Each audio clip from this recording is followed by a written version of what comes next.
kepemimpinan itu bukan hanya berbicara mengenai posisi, tapi kepemimpinan itu berbicara mengenai pengaruh. Ya kan, mau setinggi apa jabatan kita di kampus itu, ketika kita tidak memiliki pengaruh yang luar biasa ataupun yang baik kepada mahasiswa, itu bisa dikatakan kita gagal. Bismillahirrahmanirrahim. Assalamualaikum warahmatullahi wabarakatuh. Halo Kanda Yunda dimanapun kalian berada, kembali lagi bersama kami dalam tayangan podcast Komtar yang digagas oleh Himpunan Mahasiswa Islam Komisariat Tarbiyah UIN Raden Intan Lampung. Pada kesempatan kali ini kita sedang berada di Lamban Juang Komisariat Tarbiyah, dan pada saat ini juga kami sedang bersama kakanda kita, yaitu Kanda Meldi Julian selaku Ketua Umum Komisariat Tarbiyah UIN Raden Intan Lampung. Oke, mungkin langsung saja kita sapa. Assalamualaikum Tum, gimana Tum untuk kabarnya hari ini? Alhamdulillah baik, selalu baik, karena saya dikelilingi oleh orang-orang yang berpikir positif, dikelilingi oleh kader-kader yang luar biasa, dikelilingi juga oleh seluruh alumni yang luar biasa, memberikan support kepada saya, memberikan semangat kepada saya, dan alhamdulillah berkat itu semua yang diberikan adalah energi positif. Sampai saat ini saya selalu baik dan akan tetap baik, alhamdulillah. Oke.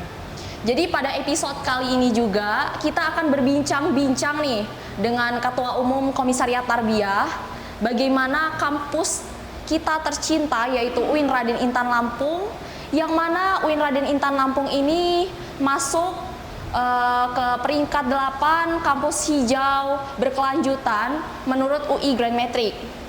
Oke, berkenaan dengan itu semua, bahwasannya kampus kita tercinta ini telah meraih berbagai prestasi. Bahkan banyak sekali prestasi-prestasi yang telah diraih hingga saat ini. Itu tak luput dari peran mahasiswa ataupun mahasiswi yang berada di kampus tersebut untuk dapat meningkatkan kualitas dari kampus tercinta kita ini. Tentunya mahasiswa ataupun mahasiswi tersebut terlahir dari berbagai organisasi-organisasi yang ada di kampus UIN Raden Intan Lampung. Oke, mungkin langsung saja, gimana nih menurut pandangan Tumeldi sendiri terhadap organisasi yang ada di kampus UIN Raden Intan Lampung? Baik, sebelumnya saya ucapkan terima kasih, dan juga yang pertama tentu saya ucapkan selamat kepada UIN Raden Intan Lampung, karena baru saja UIN Raden Intan Lampung meraih penghargaan, yaitu kampus hijau berkelanjutan nomor 8, urutan ke-8 dari UI Grand Metric. Ya, itu merupakan kebanggaan bagi kita semua, kebanggaan bagi seluruh sivitas akademika, bagi seluruh mahasiswa UIN Raden Intan Lampung. Karena pada sebelumnya UIN Raden Intan Lampung berada di posisi ke-8 dan alhamdulillah masih bisa mempertahankan itu semua. Tentu ini menjadi prestasi yang sangat luar biasa. Mengapa? Karena UIN Raden Intan Lampung terhitung dari 5 tahun ke belakang baru menyandang gelar universitas, sebelumnya adalah institut. Nah, dalam waktu 5 tahun banyak sekali melahirkan prestasi-prestasi yang tingkatannya nasional, dan itu menjadi suatu kebanggaan, menjadi satu prestasi bagi UIN Raden Intan Lampung. Ya, tentu yang harus kita pahami bahwasanya selain daripada pembangunan yang ada di UIN, tentu SDM ataupun dari mahasiswa, mungkin dari dosen juga, itu sangat mempengaruhi. Nah, tak terlepas juga dari semua organisasi mahasiswa yang ada di UIN Raden Intan Lampung. Salah satunya yaitu ada SEMA Universitas, ada DEMA Universitas, ada juga DEMA, SEMA Fakultas, dan juga HMJ, dan juga ada UKM. Nah, karena memang kebetulan tahun lalu saya juga diamanahkan sebagai Ketua SEMA Fakultas Tarbiyah dan Keguruan periode 2020-2021. Jadi pandangan yang akan saya lihat adalah pandangan saya pada saat itu, dan juga pandangan ke depan bagaimana UIN Raden Intan Lampung ini menurut saya. Oke, nah jadi pada beberapa waktu lalu di 2020 saya diamanahkan menjadi Ketua Senat Mahasiswa Fakultas Tarbiyah dan Keguruan. Ya kan? Nah, tentu ini merupakan pandangan saya yang juga menjadi kritikan bagi saya dan juga bagi semua elemen mahasiswa dan juga sivitas akademika yang ada di UIN Raden Intan Lampung. Dan karena mengapa?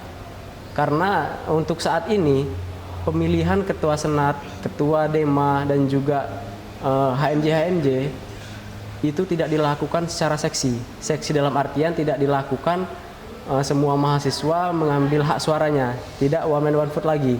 Nah, itu menjadi kritikan saya yang pertama mengapa saya katakan Ormawa yang ada di kampus ini tidaklah seksi lagi. Nah, tentu pada saat saya diamanahkan, saya juga sempat kebingungan. Senat mahasiswa itu bergerak di bidang apa? Ya kan, setelah saya cari tahu sebelum itu, ternyata Senat mahasiswa yaitu organisasi mahasiswa yang bergerak di bidang legislatif.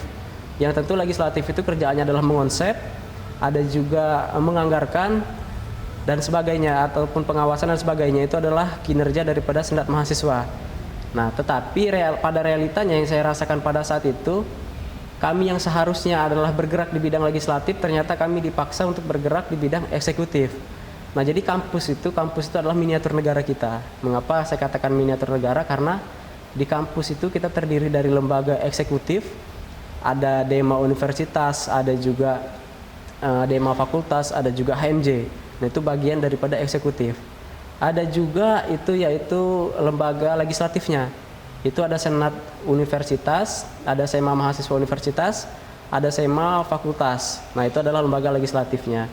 Nah, tentu adanya dua lembaga itu, adanya dua organisasi itu memiliki kinerja dan tempatnya masing-masing. Legislatif itu di bidangnya yang saya sebutkan tadi, eksekutif itu adalah bagaimana mengartikulasikan, bagaimana mengaktualisasikan apa yang sudah dikonsep oleh Senat mahasiswa. Nah, itu adalah keharusan ataupun poksi daripada masing-masing lembaga tersebut. Nah, tetapi pada nyatanya yang saya rasakan, kami di Senat mahasiswa bergerak di bidangnya eksekutif. Nah, itu yang agak sulit yang saya rasakan pada saat itu. Oke, berkaitan dengan itu nih Tom. Tadi kan ada yang berkaitan mengenai demokrasi. Nah, Ya. faktor penyebab dan apa sih Tom kira-kira yang menyebabkan kemunduran dari demokrasi yang ada di organisasi kampus tersebut? Oke, baik. Tentang demokrasi organisasi, apa yang menyebabkan kemunduran yang saya sampaikan tadi, awal mula demokrasi kita ini mungkin saya katakan menurun, ya kan? Itu karena disahkannya ataupun diterapkannya Dirjen Pendis yang memang sekarang diterapkan di PT KIN, ya kan? Jadi semua gairah demokrasi kita di situ sudah hilang. Ya kan, semangat kita untuk berorganisasi itu sudah mulai menurun. Nah, sekarang mengapa organisasi intra tidak seberapa diminatkan lagi menurut saya di kampus? Itu karena memang sistemnya sudah berbeda yang sekarang dengan yang dulu. Kalau yang dulu kita sistem regenerasinya itu masih mengandalkan one man one vote, yang sekarang kita mengandalkan sistem keterwakilan. Apakah sistem keterwakilan ini mewakilkan semua elemen mahasiswa? Tentu tidak bagi saya, tetapi mewakilkan beberapa elemen mahasiswa, beberapa kelompok mahasiswa. Nah, itu yang mewakilkan. Nah, jadi menurut saya demokrasi di kampus ini menjadi menurun, bukan hilang bagi saya, tapi menurun. Menurun karena disahkannya Dirjen Pendis tersebut dan diterapkannya Dirjen Pendis tersebut. Itu yang menjadi menjadi poin pertama mengapa demokrasi itu akan semakin menurun. Jadi yang harus kita hilangkan, ya kan, untuk kita terus menerapkan demokrasi yang bagus di universitas, bagi saya kita ganti Dirjen Pendis ini bukan lagi dengan sistem keterwakilan pemilihan ketuanya, tetapi dengan cara one man one vote. Nah, bagi saya cuman satu poin itu yang menyebabkan demokrasi organisasi yang ada di kampus itu mengalami kemunduran. Oke, menurut pandangan Tom Meldi sendiri nih, kira-kira demokrasi seperti apa sih Tom yang cocok diterapkan dan juga harus ada di UIN Raden Intan Lampung?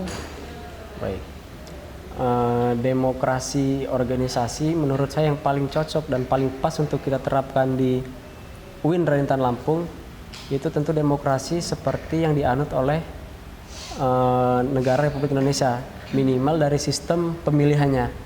Minimal dari situ dulu, karena semua demokrasi itu, baik ataupun buruknya demokrasi itu tergantung pada sistem pemilihannya nanti. Ketika pemilihannya kita lakukan secara jujur, secara adil, secara rahasia, ya mungkin demokrasi nantinya akan berkelanjutan dan insya Allah akan baik. Nah, begitupun di kampus kita. ketika demokrasi kita lakukan secara bersih, minimal pemilihannya lah kita lakukan secara bersih, jujur dan juga adil mungkin, ya kan, dalam kata kutip mungkin, karena beberapa waktu kebelakangan banyak dari hasil pemilihan tersebut sudah dipilih oleh mahasiswa tetapi tidak dilantik oleh birokrat, tidak dilantik oleh pimpinan. Nah, itu merupakan sebuah kemunduran, lagi-lagi saya katakan sebuah kemunduran. Nah, tentu yang menjadi demokrasi yang baik ya yang saya katakan tadi, jujur, bersih dan juga adil, dan juga di sistem pemilihannya. Nah, itu yang harus kita lakukan. Bagaimana untuk menerapkan demokrasi yang baik, minimal diawali dengan sistem pemilihannya. Kalau yang sekarang kita masih menerapkan Dirjen Pendis, ya kan, tentu ini tidak akan melahirkan demokrasi yang bagus menurut saya. Tapi ketika memang kita ubah sistem pemilihan yang ada di UIN dengan cara one man one vote, itu nanti akan melahirkan demokrasi yang menurut saya itu akan baik nantinya. Nah, insya Allah mahasiswa UIN Radentan Lampung yang sekarang ini itu adalah mahasiswa UIN Radentan Lampung yang berpikirnya secara akademisi, tidak hanya berpikir secara politik ketika kita berada di ranah-ranahnya politik, tetapi kita akan selalu mengedepankan nilai-nilai akademisi kita. Nah, tidak membuat kerusuhan segala macam, tidak membuat kecurangan segala macam. Nah, itu insya Allah mahasiswa yang sekarang akan menerapkan yang seperti itu. Saya percaya kepada kapasitas mahasiswa UIN Radentan Lampung yang sekarang, bahwasanya kita akan menerapkan sistem demokrasi yang bersih, jujur dan adil melalui one man one vote tersebut. Nah, jadi ketika pemilihan secara one man one vote kita lakukan, insya Allah demokrasi, organisasi dan juga giroh ataupun semangat daripada mahasiswa untuk mengikuti organisasi kemahasiswaan, insya Allah nanti bakal meningkat. Kalau yang sekarang seperti yang sampaikan di awal tadi, tingkat kesemangatan daripada mahasiswa untuk mengikuti organisasi kemahasiswaan itu sudah mulai menurun menurut saya pribadi, ya kan. Tetapi untuk ketika memang nanti kita lakukan secara one man one vote, bagaimana kita berjuang untuk mendapatkan satu posisi, insya Allah kita tidak akan menyia-nyiakan itu semua, dan giroh daripada semangat mahasiswa akan kembali seperti dulu-dulu pada zaman abang-abang kita dulu, ya kan, tingkat kebersemangatannya itu meningkat. Oke, jadi kan Tumeldi sendiri kan mulai dari dulunya menjadi ketua umum di Senat Mahasiswa ya Tum ya? Ya, benar. Nah, terus sekarang sudah menjadi ketua umum di Komisariat Tarbiyah. Ya, nah, bagaimana korelasi pengkaderan HMI dengan organisasi yang ada di kampus menurut Tumeldi sendiri? Nah, mengenai hubungan ataupun korelasi antara HMI dan juga dengan organisasi intra yang ada di kampus, ya kan, karena HMI adalah organisasi ekstra dan juga Semadema dan HMJ itu adalah organisasi intra dan yang lain. Nah, masalah korelasi yang saya rasakan bahwasanya korelasi yang sekarang kita lakukan, apa yang kita lakukan di sekretariat ataupun di HMI itu nantinya akan kita distribusikan di organisasi-organisasi intrakampus, ya kan.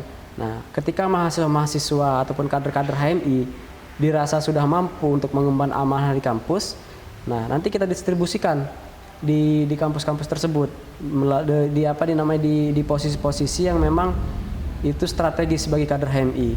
Nah, tetapi sebelum kita mendistribusikan kader kita, kita juga memberikan pemahaman terlebih dahulu kepada setiap mahasiswa setiap kader yang kita distribusikan tersebut.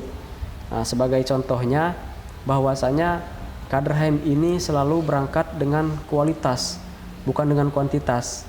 Nah, jadi seberapa banyak pun kader HMI di kampus, ketika itu tidak memiliki kualitas yang mumpuni, maka tidak akan jalan organisasi tersebut dan akan menjelek-jelekan nama HMI-nya saja, ya kan. Tapi ketika memang sudah kita bekali dengan kualitas yang mumpuni, dengan berproses di sekretariat, di komisariat, insya Allah nantinya kader-kader HMI akan memunculkan kualitas-kualitasnya nanti ketika memang dia diamanahkan sebagai pemimpin di organisasi kemahasiswaan tersebut. Nah tentu ya selain daripada hal itu yang kita sampaikan, bahwasanya kita selalu mendoktrin kader-kader HMI, khususnya kader HMI Komisariat Tarbiyah, bahwasanya kepemimpinan itu bukan hanya berbicara mengenai posisi, tapi kepemimpinan itu berbicara mengenai pengaruh. Ya kan, mau setinggi apa jabatan kita di kampus itu, ketika kita tidak memiliki pengaruh yang luar biasa ataupun yang baik kepada mahasiswa, itu bisa dikatakan kita gagal. Nah, tapi ketika memang kita berada di posisi yang katakan itu kita sebagai anggota biasa, tetapi kita memiliki pengaruh yang baik terhadap organisasi kita, terhadap kampus kita, terhadap mahasiswa-mahasiswa kita, mahasiswa-mahasiswa yang ada di jurusan ataupun di fakultas, nah itu sudah bisa dikatakan sebagai kepemimpinan yang baik. Nah, jadi lagi-lagi saya katakan bahwasanya yang selalu kita doktrinkan kepada kader-kader HMI Komisariat Tarbiyah, kepemimpinan itu tidak hanya berbicara mengenai posisi, tapi kepemimpinan itu berbicara mengenai pengaruh. Nah, periode ini Komisariat Tarbiyah berhasil mendistribusikan kader kita untuk menjadi ketua Dema di Fakultas Tarbiyah dan Keguruan. Nah, mungkin korelasinya yang memang selalu kita terapkan, bukan hanya kita memberikan jabatan ataupun posisi kepada kader kita, tapi kita harus memberikan pengaruh kepada setiap mahasiswa yang ada di UIN Raden Intan Lampung dan juga di organisasinya juga, yang memang dia sudah sempat berproses di HMI Komisariat Tarbiyah. Nah, jadi korelasinya hanya sebatas itu. Kita gembleng secara habis-habisan di Komisariat Tarbiyah, dan setelah dirasa cukup berhasil untuk kita sudah mumpuni, kita distribusikan ke organisasi kemahasiswaan yang ada di Fakultas Tarbiyah dan Keguruan. Ya mungkin seperti itu. Wah, sangat luar biasa sekali ya pemaparan dari Ketua Umum Komisariat Tarbiyah UIN Raden Intan Lampung. Jadi organisasi kemahasiswaan adalah sarana untuk menumbuhkan nilai-nilai demokrasi. Seperti kita sebagai mahasiswa itu dapat mengajukan pertanyaan, terus kita dapat menerima pendapat dari orang lain, dan juga untuk dapat menerima keputusan berdasarkan hasil dari musyawarah. Tapi pada kenyataannya nilai-nilai dari demokrasi itu tidak dapat diterapkan dan juga diimplementasikan dengan baik oleh para mahasiswanya. Saya Emilia Novianti pamit undur diri, yakinkan dengan iman, usahakan dengan ilmu, sampaikan dengan amal, beriman, berilmu, beramal. Dengan mengharap ridho dari Allah, yakin usaha sampai. Wabillahi taufiq wal hidayah. Wassalamualaikum warahmatullahi wabarakatuh.